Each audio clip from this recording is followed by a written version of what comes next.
Sada smo ušli u onaj volat u kući u Tolstojevoj ulici, kad se ide odozdal pa sa desne strane taj volat i uđemo u dvorište. Ovo je dvorišna kuća jedna, Potleušica, tu je živio Vice i supruga Vice.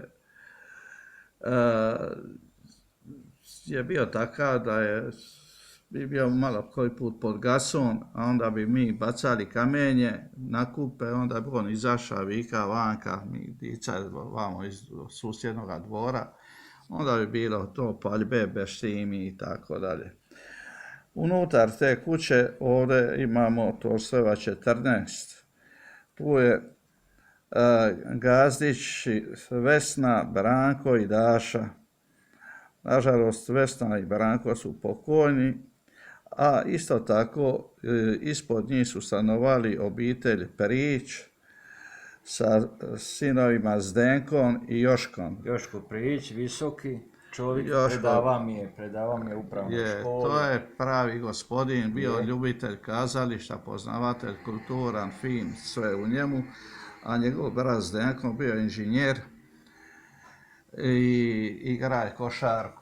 Jer on bio ispričavam se, Joško bio izrazito visok ili meni tako je ostalo sjećanje? Ja mislim da bio baš visok. Joško je bio visok, a brat mu je još bio viši od njega. Još viši. I košarkaš je bio. Zanimljivo, njih smo zvali Bolo. Postoji priča kako su oni dobili nadimak Bolo. Za vrijeme Italije, kad je bio Drugi svjetski rat, u kinu Eden, to je kasnije Marijan, dava se talijanski film u kojemu je bio neki slon koji se zva Bolo.